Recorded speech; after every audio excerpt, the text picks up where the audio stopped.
Well, we have the world's longest unresolved frontier between us, and that dispute is one that for some decades we've been under the impression China doesn't want to settle. They seem to enjoy keeping it slightly alive so they can throw India off balance once in a while. I'm not sure fear is the word, though, because increasingly there's also been a perception that it can't be in the interests of anybody in China to go to war over that border again, as China did very successfully in 1962.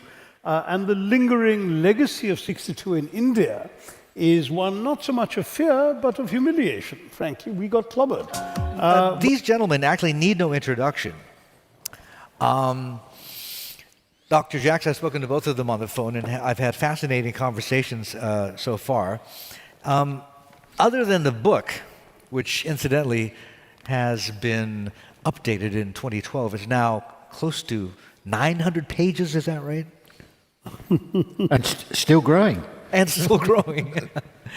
Okay. He is also, incidentally, if people don't remember, don't know, until about 91, I think, the editor of Marxism Today, which is the mouthpiece of the Communist Party of Great Britain. So, interesting here.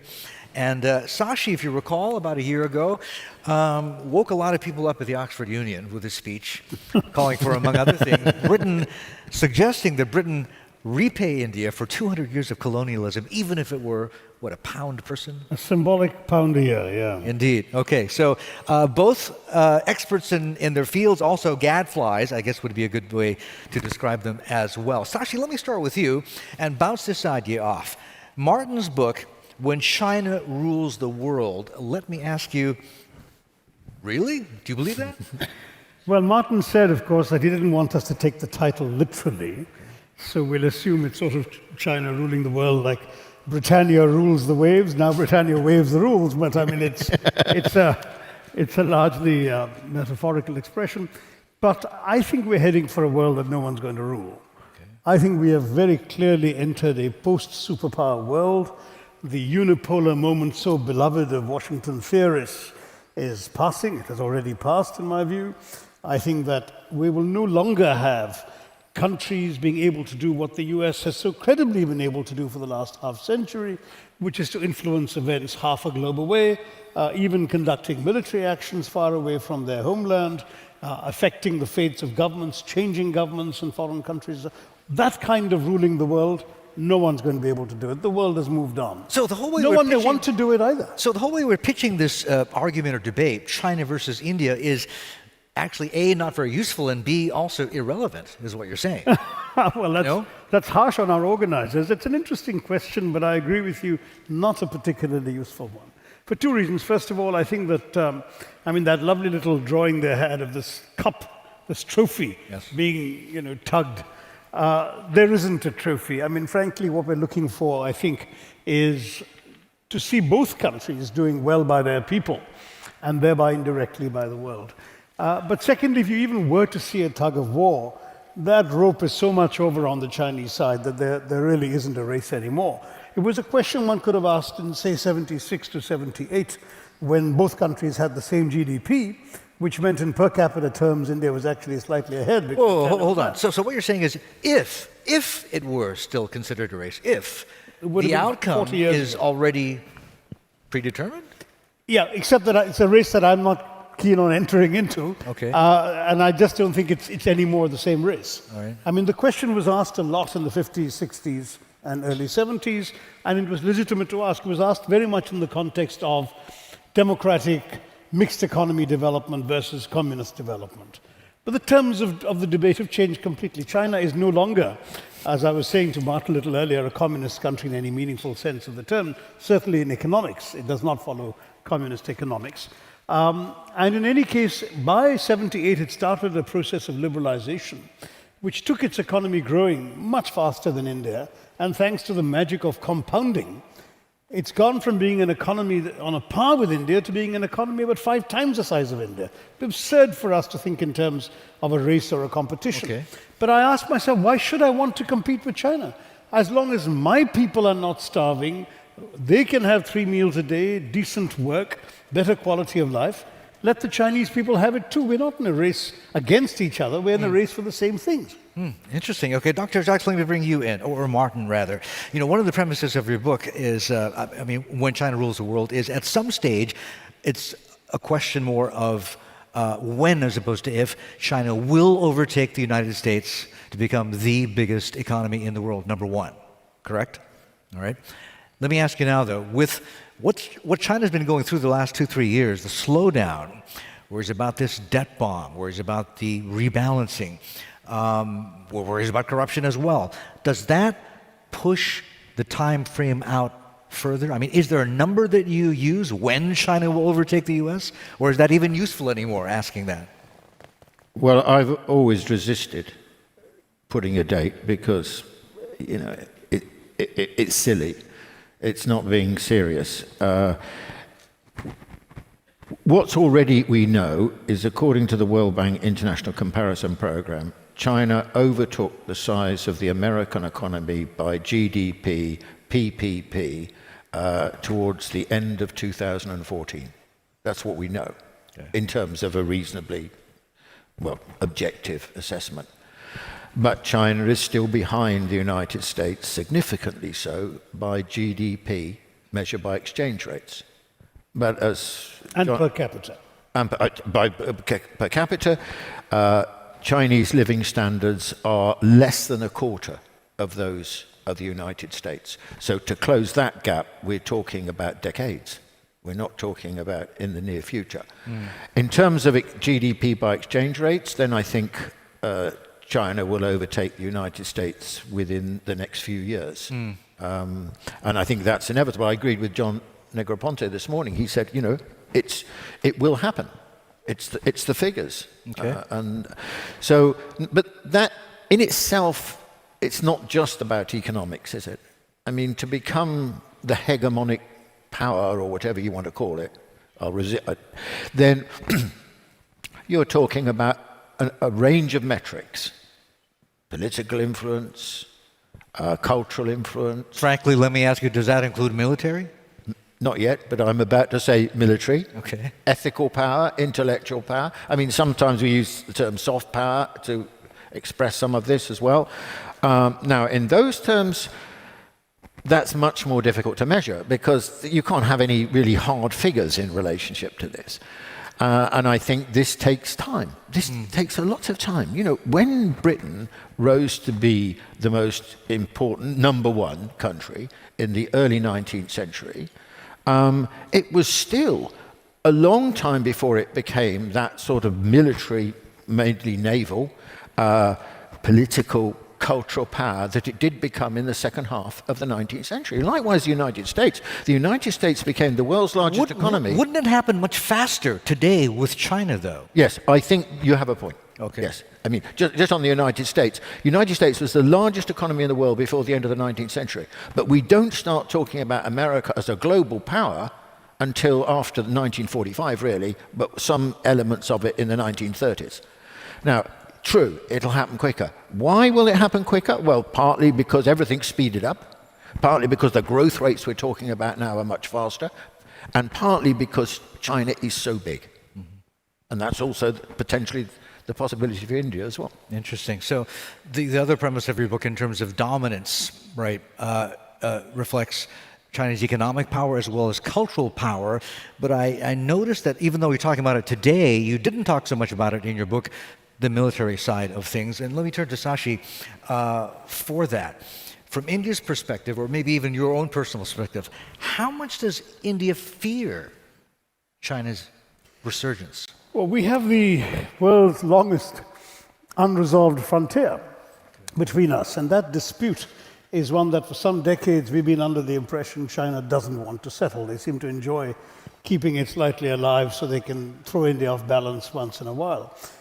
I'm not sure fear is the word, though, because increasingly there's also been a perception that it can't be in the interests of anybody in China to go to war over that border again, as China did very successfully in 1962.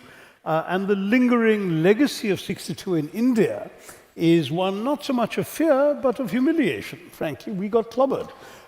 Whereas in China, I think it's indifference. I think the Chinese have forgotten it. They don't even remember, most of them, that they went to war with us. So there is this difference of perception.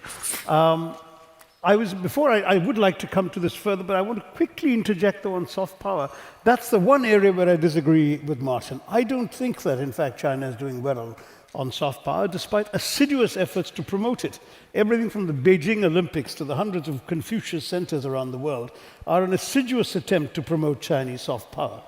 But unfortunately, soft power isn't only what governments can promote through propaganda. It's what the world sees of you as what you are. And that's why a country like India, where the government is incompetent at promoting soft power, has so much more soft power because of Bollywood films and the practice of yoga and Ayurveda and so on, which have nothing to do with the government, but which actually make India look like the attractive culture and civilization that it is. Okay. Now, coming back to China for a minute, look what happened at Beijing. I've often used this example as to what China's challenge is in this context. They have this wonderful, beautifully organized Olympics. Everyone's coming from around the world, full of admiration for the way they've constructed the village, the infrastructure, the reception facilities for everybody, the games village, the works, right? But journalists coming and advance the Olympics start writing about repression and lack of human rights. So the Chinese quickly announce that they've designated 6 or 7 spots where anybody can stand up and say whatever they like, sort of like Hyde Park Corner, anything they like against the government. But to do so, they had to apply for a permit. Well, every single person who applied for a permit promptly got arrested. And so this device, instead of becoming an exercise in promoting soft power, became actually a tool for the police to identify potential troublemakers without having to go to the trouble and expense of looking for them. But it grossly undermined Chinese soft power when people in the Western media and other countries' media wrote about this entire fiasco. So you can't, it seems to me, claim soft power on the one hand and run a politically repressive system on the other. And that remains China's fundamental flaw before it tries to become a cultural paragon for the world. So the cack-handedness that you talk about in the Olympics, that was a few years ago. But Martin, I want to ask you this in terms of China potentially shooting itself in the foot. And I risk here angering a number of different nationalities, so I apologize beforehand. I mean, in the 50s, 60s, we had the stereotype of the ugly American. We had the Japanese in the 80s. Even Singapore went through a phase, reached a certain per capita level of income, basic needs met, disposable income, let's go travel and see more outside our own shores. The Chinese are doing that in droves. And when you think about 1.3 million people, the Japanese wave ended, right? When you think about 1.3 million people, this could go on for years. And let's be frank, I mean, there are a number of people, a number of countries who, while they like the Chinese tourist dollar, don't necessarily enjoy the behavior of tourists when they pass through their country. China's not doing itself any favors on that front, is it? Well, I think you've got to think about it like this. China has emerged very recently out of extreme poverty. Initially, the Chinese tourists who went abroad were those who were better off. You know, middle-class jobs, professional jobs, and so on. But such has been the economic success of China that now, you know, wages have been rising at the same speed as economic growth.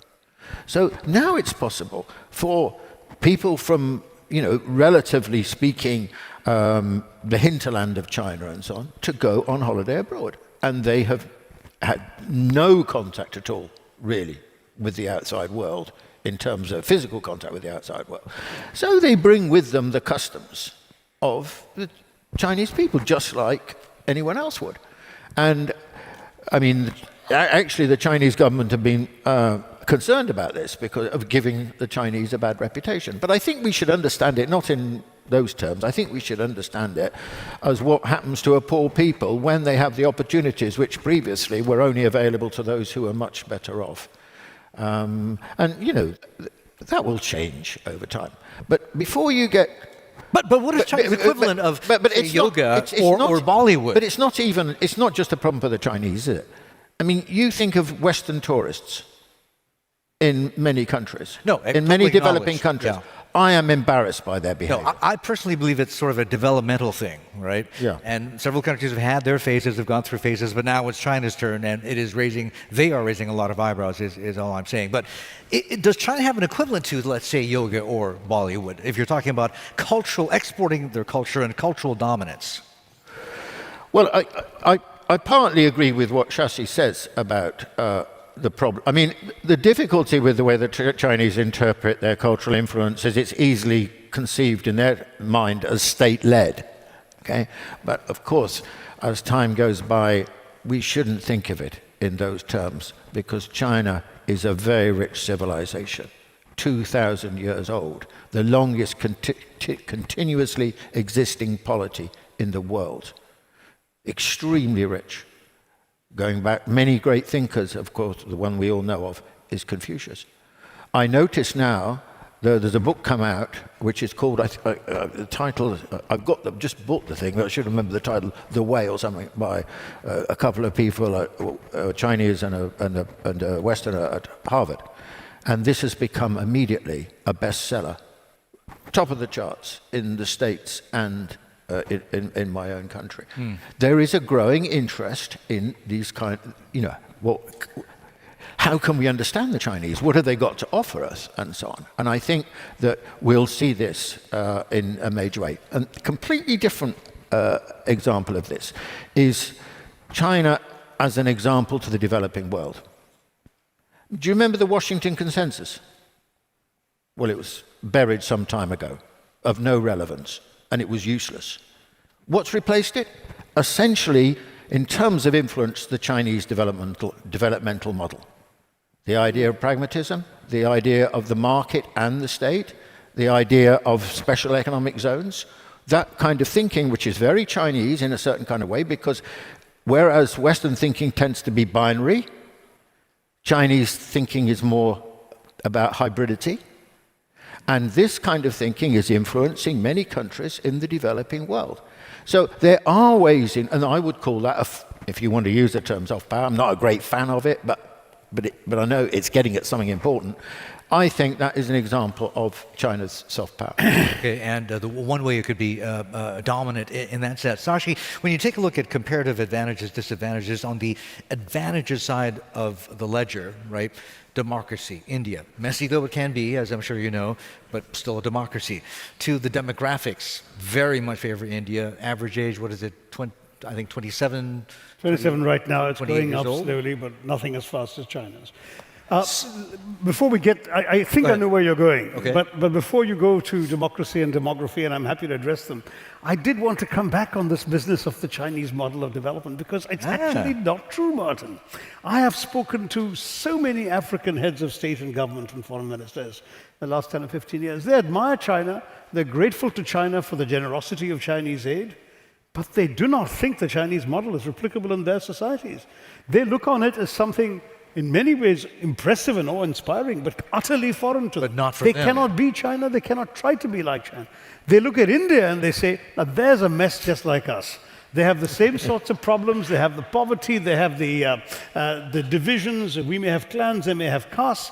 If they can triumph over these problems, we can learn from them. This is the message I'm getting considered. They don't believe they can learn from China, and I don't agree with Martin. You're a The point I'd like to emphasize is that the Chinese never consider themselves to be a model. Because the way the Chinese think is that they are always different. Chinese civilization is very distinct. So therefore, they don't have the kind of evangelist or missionary thinking of the West, of the Americans, will be like us. Our constitution is a model for your political arrangements and so on. The Chinese don't think like that. So it's important to recognize that the Chinese don't have an idea of exporting their model. What I mean by that, and you're right, in some countries it's not been relevant.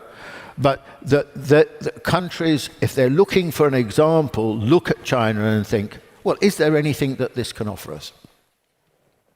Okay, now we can come back to democracy and demography. So I was going to say, on the plus side of the ledger, demographics plus system of government, democracy. China, though, is just simply scale, the size of the place, number of people, etc. Plus their system, like it or not, they get things done, and you Sure. would say what? And look, between 1981 and 2011, the Chinese pulled 753 million people out from below their poverty line. If you took it at $1.90 a day, that's how many people crossed above that line. We have done, at best, and not for the whole 30 years, for about 15 years, we've done about 10 million people a year, so 150 million people. Smaller numbers in other years, so maybe we'll get to about 250 in the same time China got to 750. So we know the Chinese have done well, and I'm not knocking that. But just 2 or 3 cautionary notes, and I will mention democracy and demography. The first is the wariness about our linear projections, including Martin's. Because the fact is, I went to graduate school in the States in the 70s, and subsequently in the 80s, I saw all these bestsellers with titles like Japan as #1. Yes. What happened? Yeah. Where did Japan take over the world? Do you remember those leaked CIA reports from 1976-78? There were hearings held in the American House of Congress saying the Soviet Union was going to outstrip America by every yardstick and take over the world. People have been wrong in the past, and assuming that as circumstances change, that you can just continue saying, well, China used to grow at 9% compounded, now it'll grow at 7% compounded. It doesn't work that way. First of all, those percentages are being questioned every year. You may remember this year the target was supposed to be 7%. The Chinese have knocked it down to a range of between 6.5 to 7. The IMF says 6.3. And the IMF says next year will be 6 and it'll stay below that for 5 years. So already the numbers and projections are being questioned by international authorities. And then, when the fundamentals change, the linear projection becomes fallible. So if, for example, China is going to go through massive structural change into becoming a more domestic consumption-driven economy, which looks like it's necessary, you may not have this kind of growth figure anymore. Democracy, why is democracy relevant? India is messy. The Chinese they went from 0 kilometers of 6-lane expressways in 1996 to 150,000 kilometers of 6-lane expressways in 2016, 10 years. And they did it basically by drawing a line on the map and bulldozing anything in the path. Doesn't matter if it was a village, if it was an ancient cemetery, whatever, nothing. They did it, and they've created this magnificent infrastructure. In India, our entire national highway network is 92,000. Most of them are 4-lane, some of them are 2-lane that they call national highways. We hardly have any 6-lane expressways.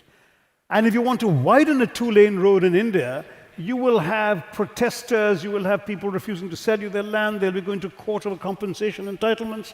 The leftist parties will show up with red flags and hold dharnas and objections. Bollywood stars will come and conduct hunger strikes. Your road is not going to get widened for 4 years. And that's simply the way we are in India, right? And you still would have the permit Raj as well. Now, that's on one side of it. However, it does mean that when change comes, everyone has been eventually brought along. It's been messy, untidy, it's been problematic, there's been dissent, but everyone comes along and the system moves. The liberalization of 1991 was a major paradigm shift. Since then, almost every single political party in the country, including one of the communist parties, has had a share in government, has been in one or the other government. Not one of them is reverse liberalization. China, what happens is everything is a top-down repressive system. It's like a limousine of states that's going on cruise control on a 6-lane expressway. What happens if it suddenly hits an unexpected pothole? The axle might break. There are simply no bets as to what will happen if suddenly the politics gets out of control, if there's serious dissent, if there's serious unrest politically. India, the system allows you to find ways out. The pressure cooker has a safety valve. In China, we're not sure there is one. So, okay, back to Martin on this issue then. The slowdown in China, right? Back in the day, and you remember this, the magic number for China's economy was 8% GDP growth a year. That was the number. If they managed to hit that number, they would be able to create enough jobs to absorb roughly about 10 million people a year entering the workforce, maintain social stability, keep themselves in power, right? Now that A, the economy is slowing down, B, the China workforce is actually shrinking because of demographics. What is the magic number? Is there one? I mean, obviously they're hitting it and doing at least better than that. Otherwise, we would see much more unrest than we do in China now. Well, I mean, you've sort of said it. I mean, China had to hit a certain growth rate in that earlier phase because they had to find the jobs for all the people leaving the countryside and coming to the cities. And that was a great pressure. But that pressure's gone because basically migration from the countryside is now running at a very low level, and it will get smaller because of the demographic situation. So China doesn't need a growth rate that they had before for that reason anymore. So here's the thing, okay? The other thing people talk about with regards to China's economy is this whole rebalancing idea, right? I get kind of tired of saying it every day, but less smokestack manufacturing, more new economy services, et cetera, right? Part of the success of that, if they're able to do it, will hinge on whether or not they're able to, this whole phrase SOE reform, right? Which involves millions of workers potentially who could be redundant because that's all they've done their whole lives. They can't be retrained overnight to suddenly work in a call center or an internet company. What happens then? Well, you see, just on this growth rate, to finish that point off, I mean, we always knew that at a certain point, I mean, the Chinese said this. The Chinese are very honest and frank about their economic progress. That's why they're so good at it, because they don't bullshit. They get on with the job and they deliver. And they have always said that at that as we develop, the growth rate will decline. And there have been many voices in China that have felt that actually it should have begun to happen a bit earlier. Because while they've had their foot on the accelerator in the way that they have, then there have been certain costs, environmental costs, the difficulty of shifting the center of gravity. The later in terms of the economy, the later you leave it, the harder it becomes. The greater the danger that the fall in the growth rate will be that much greater or that much faster. So they've been very aware of this. Now, what they are trying to do now is, as you say, to shift the nature of the economy. This is the great question now. Can they do it? If they don't do it, then they'll get stuck in the middle income trap because they will not be able to improve their labor. Is that the worst possible outcome, just getting stuck in the middle income trap, or is it social instability? Because we're talking about millions of workers here at SOEs. If there's large-scale unemployment and they can't provide jobs for them, that would create a lot of social instability. But if you look at what's happening, so it's a very complicated shift, and we shouldn't play games with the shift because we need the Chinese to succeed in this, because China's now the most important economy in the world for the rest of us. So this is very important. The most important question is the shift from a labor-intensive manufacturing economy to a knowledge-intensive, value-added economy. This is the big question, to shift from manufacturing to services. Now, on this front, the Chinese are doing well. They're ahead of what they themselves, their aim. But this is happening despite the government, though. No. It's not happening despite the government. But the government's been extremely important in its macroeconomic measures in relationship to it. Tertiary sector, service sector now accounts for over 50% of the Chinese economy, and manufacturing is down to 40%. So that is a big shift in a short space of time, something that actually will take 10 to 20 years, in my view, and it's happened quite quickly. In the longer run, as a developed economy, they'd be aiming for around 65% in the tertiary sector. Okay, so that is one area of success. Increasing consumption, they've been less successful. Between 2010 and 2015, they only managed to increase consumption as a proportion of GDP from 36 to 38%. And they're trying to boost the size of the consumption market. Still saving too much? Because exactly. There's still no social safety net? Yes. Essentially, this is a savings society, a great savings culture. That is what they do. That's what they're used to doing. Okay, just very quickly, let me take the other side then. Should everything go according to plan, the way you see things happening in your book, let's say, China becomes the number one preeminent power in the world, overtakes the U.S., etc., starts becoming culturally dominant as well, starts to export that. Is all this going to happen? Does it assume that the Communist Party is going to still be in power or not? I have to ask you. Well, I mean, just say one other thing, because Shashi raised it as well. And that is, we should presume the Chinese growth rate over time will continue to fall. Okay? So we got used to 10% up until around 2010, or even sometimes greater than that. But over 35 years, average of just under 10%. Now it's maybe 7%, maybe 6.5%, maybe 6%. I think the Chinese can sustain 5 to 6% over the next 20 years. Because they've still got a large number of people in the countryside. They've still, it's still parts of the economy well behind the more advanced areas. 5-6% sustained is going to be able to achieve social stability, keep them in power, Yes, yeah. and deliver I'll come to the power question in a moment.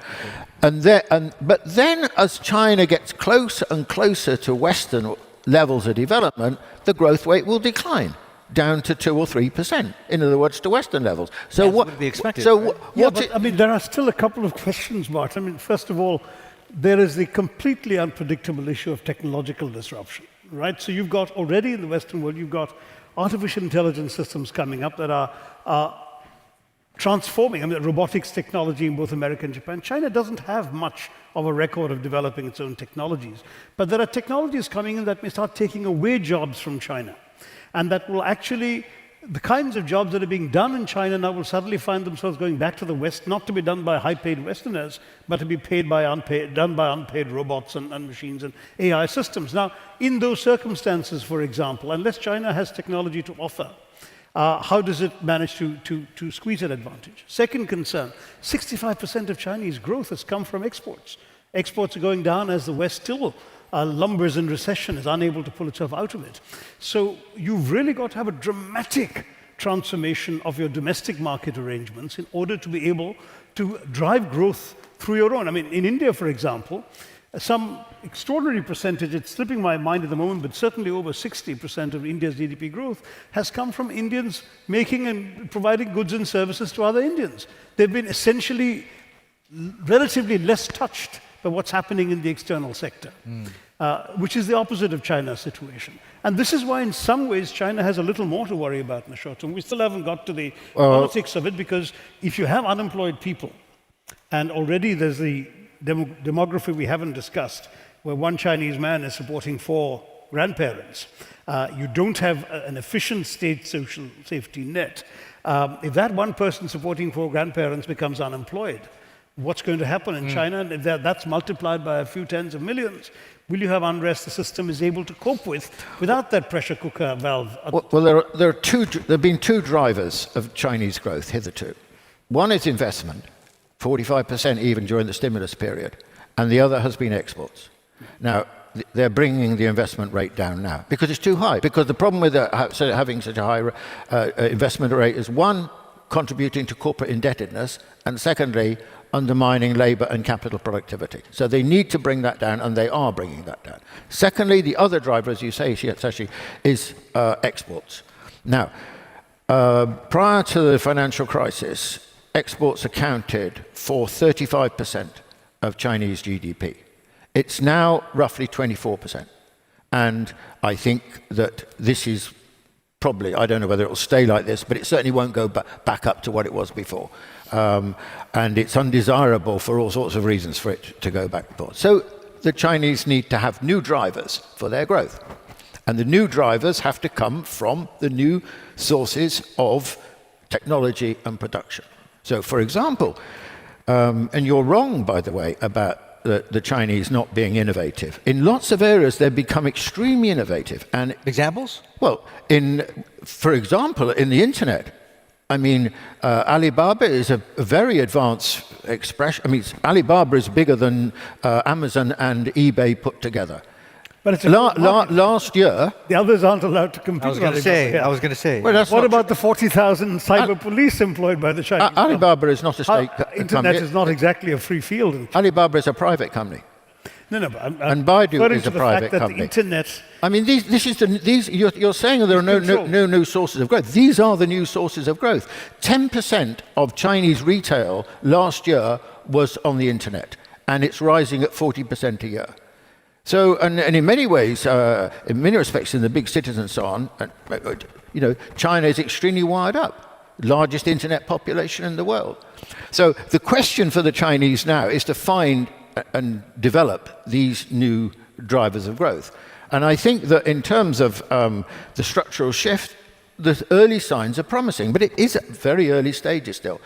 The signs in terms of increasing consumption are not so encouraging. For that, as you said earlier, they need to develop a much better safety net so people feel more confident in the future and less that they need to save the money themselves. Now, the other question you were going to pushing me to answer was, well, what's going to happen politically? Yes, let's finally get to that. Okay, yeah. Now, I think that as far as one can see at the moment, the position of the Chinese Communist Party is very strong. Why?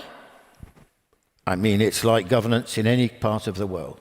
The Chinese Communist Party has presided over the greatest economic transformation in modern history and in human history. A most extraordinary change. People's lives and living standards right across China have been utterly transformed. So for that, the Chinese Communist Party enjoys the support and the legitimacy of any political organization which presides over that kind of transformation. Now, 10 years down the road, maybe it won't look the same. Maybe they'll get into trouble over this transition. Maybe they will. Maybe it'll only be, half successful. And maybe the living standards will be affected. Maybe, at the moment, last year they created 11 million jobs. So they can still, so unemployment is very low in China. But maybe they'll run into more difficulty. I mean, I don't know. I haven't got a crystal ball. But I certainly recognize these changes are very difficult. But for the foreseeable future, the Chinese Communist Party, I think, is very secure. How far is the foreseeable future? And I'll say something else, and that is, political stability in China is not just an interest of the Chinese. It's also a global interest. What interest have we got in mass political instability and potential implosion in China? The impact of that globally would be far, far greater than what happened in 1991 with the collapse of the Soviet Union. Why? Because China is now the second largest economy in the world, and the fallout from things going wrong on an extremely large scale would be disastrous globally. Let's be blunt. What you're talking about is if and when Xi Jinping does not have the military, the PLA, under his heel as he has done now, has been able to do by now. I think that, let's say, I mean, what's a scenario? A scenario would be growing dissatisfaction, growing instability, large demonstrations, riots, then beginning to be divisions within the Communist Party at the higher levels and so on. I mean, I don't think this is at all likely. I'm not saying it will never happen, but in the next 10 years, 20 years, I think it's very, very unlikely. But the consequences, not only for China, but the world of this happening would be very, very serious. Okay. All right. I agree with Martin on that, by the way. I think we all want to see China succeed. I hope we all want to see India succeed, and for comparable reasons. You don't want to see these big countries failing their people and thereby failing the world, because instability will be chaotic. But my argument, going back to the very first question in that video they asked, is why can't the two countries cooperate much more? I would like to see that blessed border issue settled, because it's an unnecessary irritant. Now that she has consolidated more power, do you see the prospects of that happening improving now?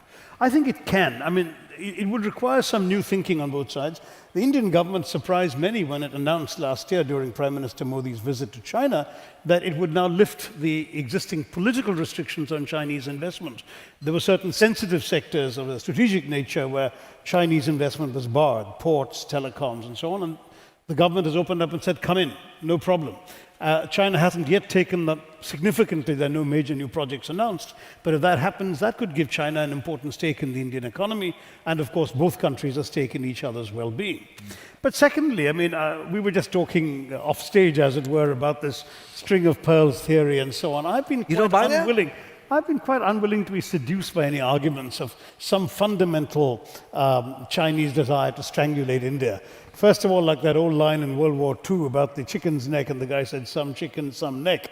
The Indian neck is not going to be strangled so easily by Chinese pearls scattered across the Indian Ocean, I assure you. But I don't think the Chinese believe they can do it or would want to do it. And if you look, for example, at the Indian Ocean specifically, we actually have completely compatible interests. We both want to see the sea lanes of communication Kept open. Okay. in both directions, from the Gulf and East Africa to India and on past us through the Straits and into China, into the South China Sea, and of course in reverse. That flow of traffic helps India, India's growth, Indian goods, Indian oil security, energy security, the works, and it helps China too. Okay. Why would it be in China's interest to interdict shipping in the Arabian Sea? It would actually hurt China. And the same with India. So I don't see why we can't say, I would have liked to see, for example, joint patrols against Somali pirates. Wouldn't it be wonderful if the Indian and Chinese navies, instead of doing war games or exercises, worrying about each other, attacking each other, could actually cooperate in a shared interest? I think we now need to start thinking out of the box in both countries. Cooperation is possible. On global issues, we have comparable stakes in the preservation of the global commons. India has been ahead of China in its active involvement in the UN and multilateral institutions. China is catching up very well. And I think there's a lot that they can do together without necessarily seeing a competition. India supported China on the realignment of the Bretton Woods weighted voting numbers. We felt it was absurd that China should have the same weighted vote as Belgium. You know, this is something we are willing to make common cause with China on. Equally, it seems to me that we can't make common cause on something like cybersecurity. China is still a communist system with a top-down system. Ours is a democracy. We believe in a multi-stakeholder internet. So we're not going to be agreeing on every issue, but there are common issues on which we can cooperate. And I don't believe that this needs to be a conflict or a competition all the time. Okay, fair enough. Let's open it up to the floor. Questions, anybody? Just raise your hands. A microphone will come to you. Just please introduce yourself. Tell us who you are and where you're from or who you represent. There's got to be at least a couple. Come on, don't be shy. You're doing such a good job with the questions. I want to leave it to you. Hardly. Come on, let's have some fun. No questions? I don't believe it. Not even one? We haven't All been you have to do enough, is, Martin. this is how people used to interact, you know, pre-internet. They're the questions if anybody over there. remembers. Anyway, Right. okay, I tell you what. We do actually have a lot of questions coming in on this iPad here, so let's get to at least some of them. And this one would probably be for Martin here. How can China be number one? And I like this one because we talk about it every day. If the moment the average Chinese becomes rich and successful, they send their children and capital overseas. This is somewhat less true about India, although a similar phenomenon exists there as well. This is understandably so from Anonymous.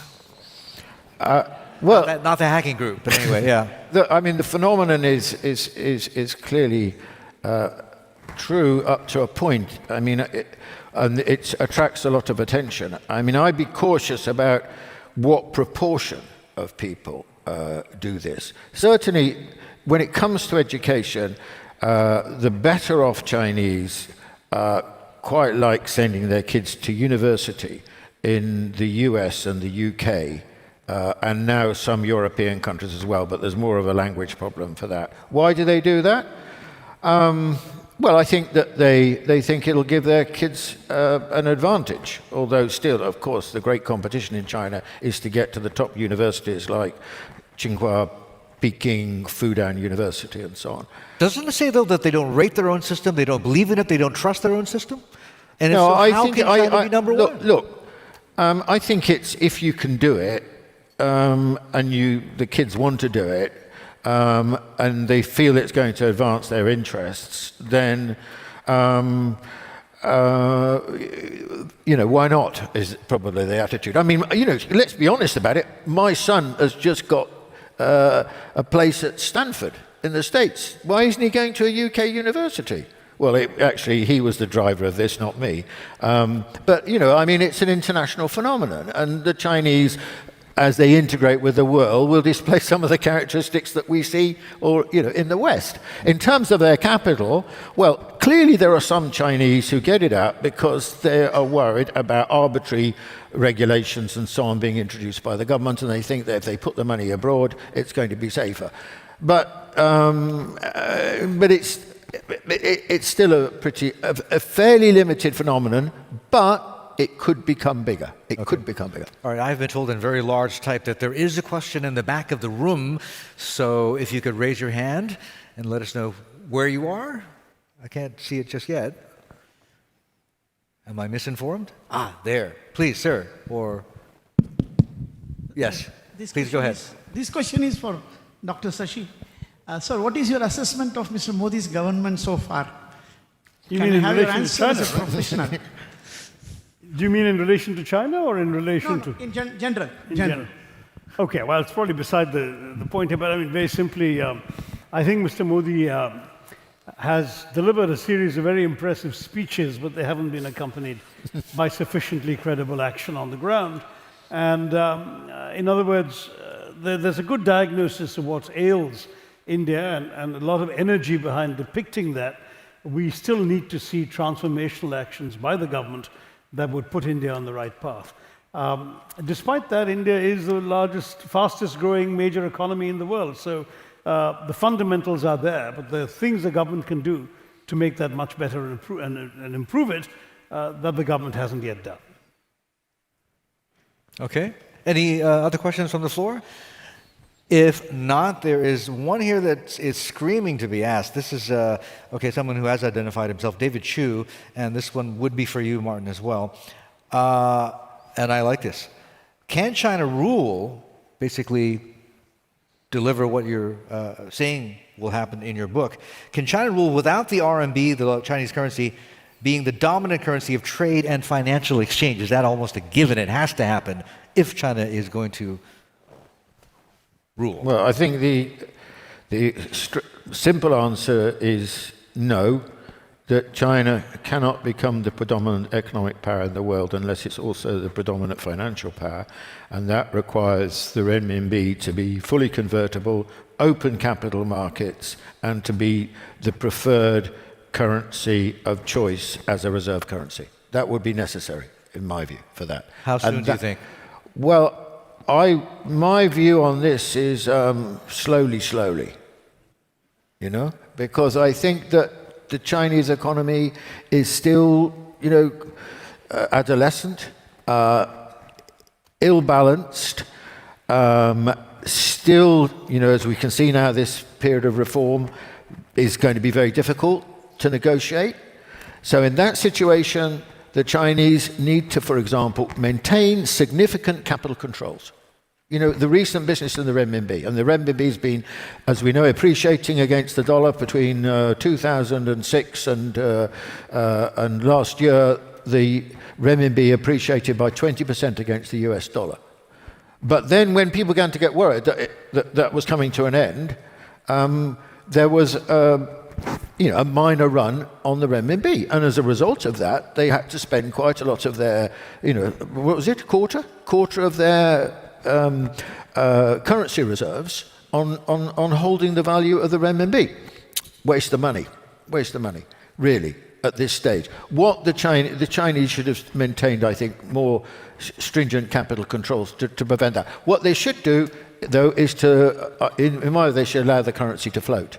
Probably. That would probably be the best bet. But anyway, they haven't done that yet. But they're still clearly trying to work out how to handle this situation. In the longer run, though, because I think the question is directed in the longer run, the renminbi will become convertible and the renminbi will become the dominant currency. Okay. I mean, the Bloomberg figures, by the way, that you quoted, I think are wrong. It says that by 2030, the Chinese economy, the Chinese economy and the Indian economy combined will be larger than the American, twice as high as the American economy. Actually, the figures, the more representative figures, are that the Chinese economy will, on its own, will be twice the size of the American economy by 2030. That is only, 16 years, 14, whatever it is, 14, 15 years away. By that time, the renminbi will sure be the dominant currency. That's 14 years away. Nearer term, though, I was going to ask you, Martin, whether you're one of these people who believe there is a big one-off devaluation of the renminbi coming, but actually I'm going to ask Shashi, because, there is very little direct export competition between the two, so would it really matter if we had a big one-off devaluation of the renminbi to India? Well, at the moment, the terms of trade between India and China are so bad in terms of from India's point of view, there's so much to India's disadvantage. We've had, to begin with, a massive trade imbalance throughout the growth period. Trade's now at about $70 billion, but about 60 billion of that is Chinese goods being sold to India. There's practically nothing the Chinese are buying from India, and that's become a real issue. It's not the value of the renminbi, but much more Chinese disinterest in Indian products. They were buying raw materials when they were growing, almost colonial terms of trade, but now the raw materials are of less interest to them. They don't need iron ore and they don't need coal and they need all these things because they're not manufacturing as much as they used to. And the second problem is the things we do want to sell them, like pharmaceuticals. There are various non-tariff trade barriers that's making it impossible for us to break into the Chinese market. Because they're protecting their own pharma? So there are huge frustrations. I mean, for us, the value of the renminbi is the least of our problems. It's about actually being able to sell our goods in China at whatever price is reasonable for the Chinese to pay for them. And at the same time, we haven't been tough on the Chinese goods coming into India, which have wiped out many industries. I mean, a 2,000-year-old Indian industry of natural dyes has been wiped out by Chinese chemical dyes completely. You know, nothing, you can't buy an Indian dye anymore in India. Toys. Even our Hindu gods are being manufactured in China now. So, I mean, this is extraordinary. But in turn, they need to lift some barriers and let India into their market as well. Okay, that's very important. Shashi, this question has to be for you as well. This is from David Chu again. Thank you, David. What will it take for India to consistently achieve the kind of economic growth rates China has enjoyed in the last 3-4 decades? What will it take? Yeah. Well, it'll take Indians becoming Chinese, so that's not going to happen. But you know, we have a lot of good things going for us, and amongst the things we have going for us are the entrepreneurial spirit of the Indian people. There's an old joke that the Indian economy grows at night when the government is asleep. That unlike China, it's not government-led growth, it's entirely private initiative-led growth, and I think that's largely true. We have first-class entrepreneurs who've not only in the diaspora but at home. We have people who have established themselves a tremendous track record of management, world-class companies coming out of India, not something the Chinese can say yet. There aren't Chinese equivalents to Tata's or Infosys or Wipro or whatever. India has also taken FDI outside, so that, for example, the Tatas have turned around Jaguar Land Rover. They didn't succeed with British Steel, but they did get Jaguar Land Rover into the black, and it's doing very well, and so on and so forth. So there's tremendous energy out there. There's talent. There's a huge domestic market which has been functioning. Domestic consumption's up. I do feel that the fundamentals are there to take India forward. I don't think we're going to grow at 10% as China did, but I think we can sustain 7 to 8% over the next 20 years and get to numbers which are credible. Already in PPP terms, we are the third largest economy in the world. We've overtaken Japan. And in exchange rate terms, we could draw level with the US around 2050 to be second to China. Those are the projections by Goldman Sachs and that's others. Not a bad place to be either. It's entirely feasible. The challenge is, of course, for us that we have this huge opportunity, which is also potentially a disaster, and that's demography. 65% of our population is under 35, 50.1% under 25. The people who are ready to start work are all in India now. The ILO says that we've got 116 million people between the ages of 20 and 24 in the year 2020. China will only have 94 million at the same time. We could be the dynamic sort of workforce for the world. Right. We have to train them, equip them. We have to have an infrastructure and a manufacturing industry to absorb them. Final thought. Would it be fair to say, unlike, let's say, China, in India, if you're not able to, let's say, maximize this demographic dividend, right? You have a lot of people without jobs. The government cannot deliver. The difference with China is you will not have so much a revolution, you'll just have a different government. Yeah, we just keep changing governments and elections. Though, in fact, right now we have a government with a secure majority for 5 years. Would have been a great opportunity to do more than they have done. They've allowed themselves to answer that question more fully, to be distracted by unnecessary issues, cultural issues of religious chauvinism and so on, which have needlessly distracted the government and the nation from the real agenda of economic growth and transformation, where they would have found people willing to back them across the spectrum. That's one thing where the Chinese system, because of its rather rigorous control, has been able to avoid. There has been a single-minded focus on getting rich. And I think that is the real answer to your question. That's what it would take to make India grow like China, is if we can focus single-mindedly on getting rich. Oh, okay. I think many people would agree Maybe we're not capable on that. Now, I'm going to get spanked by our Credit Suisse minders, but I'm really just too tempted. I have to ask this question. This is from, let's see here, Raj Chitrani. And I assume this would be for Sashi, although Martin can have a crack at this too. Raj is asking, to what extent do caste and communal differences hinder India from realizing its true potential? Does the fact that China is culturally more homogenous than India give China a very strong edge? Sashi, first go. Well, yes, we have all these differences, but the great strength of India has been it's been an outstanding example of the management of diversity in the developing world. Fact is, many societies have that diversity. As I said, the Africans look at us and they see many similarities. The question is, how do you manage that? Is it always going to be a source of conflict? When conflict erupts, are you able to diffuse the conflict effectively? And through our democracy and our system, we have been able to do that. I think one of the great unsung accomplishments of 70 years of Indian democracy, look back at articles in the 1950s and 60s predicting India's imminent disintegration.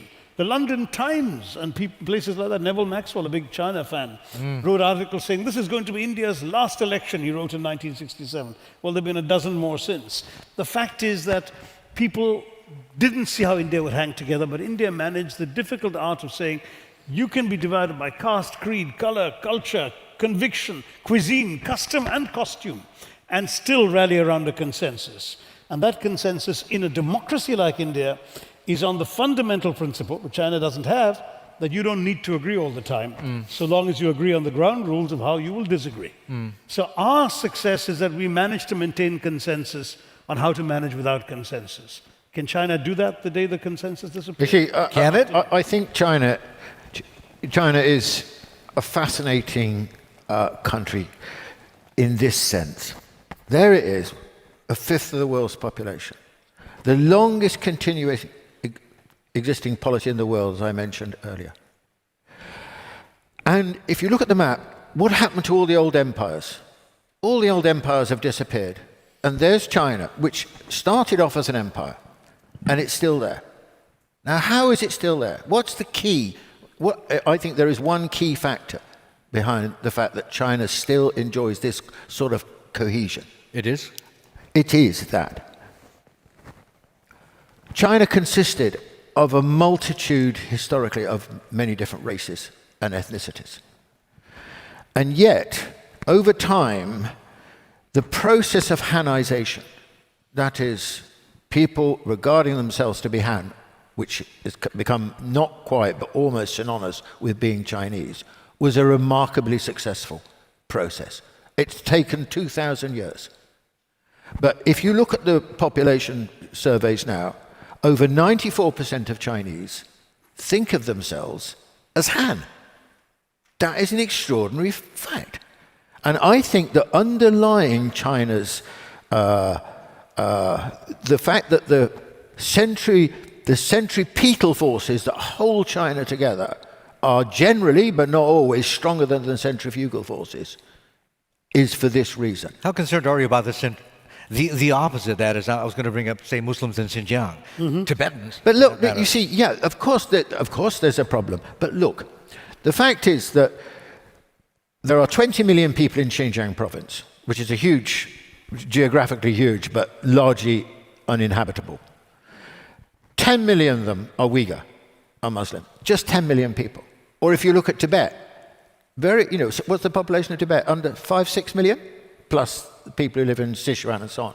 They're very small relative to the total population of China. I'm not getting involved in do the Chinese handle these problems rightly. In many ways, I don't think they do. Okay. But they are tiny compared with what we're talking about, which is 1.4 billion people. And this is the key to understanding China. Okay. All right, ladies and gentlemen, I've got all three screens here screaming at me to wrap up. I wish we had more time. This is very interesting, exciting, even for me.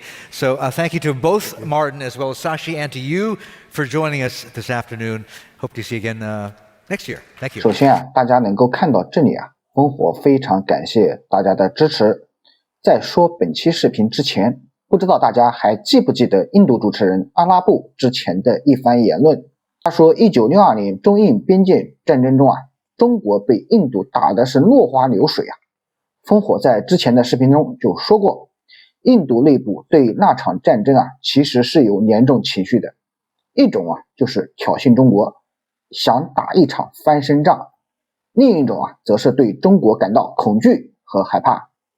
我们再来转到本期视频。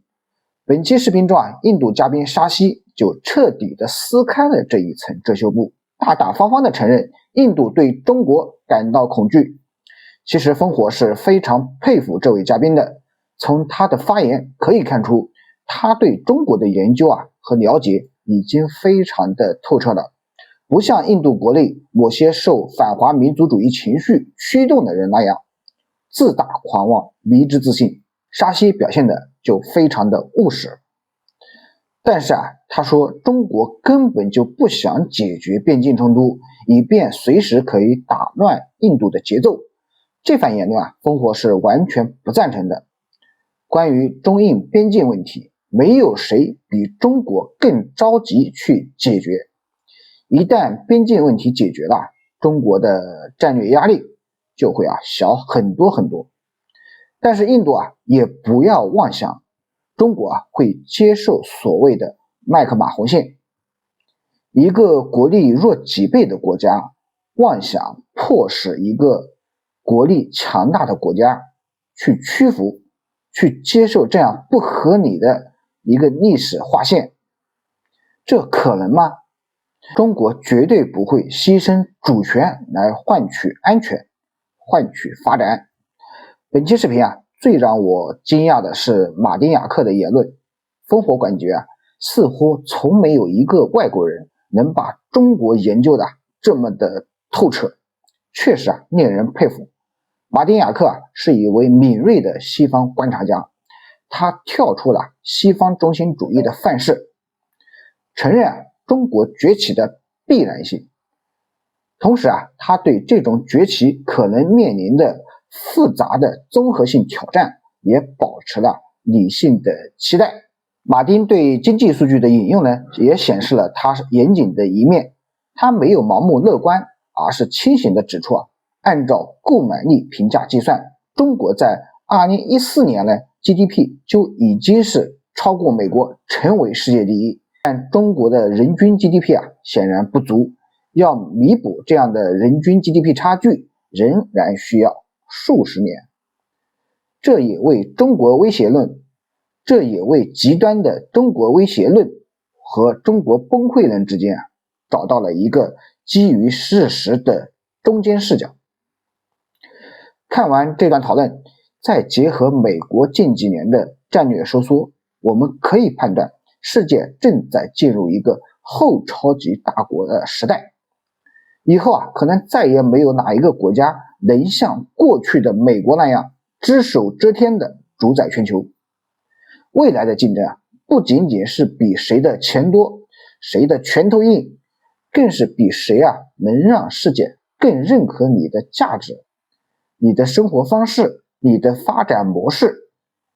与其像美国那样搞霸权，以军事实力来压服别人，不如多琢磨如何提升软实力，比如文化、经济、科技等等领域。那本期视频就分享到这里，大家喜欢的话点一个订阅吧。烽火在此感谢大家。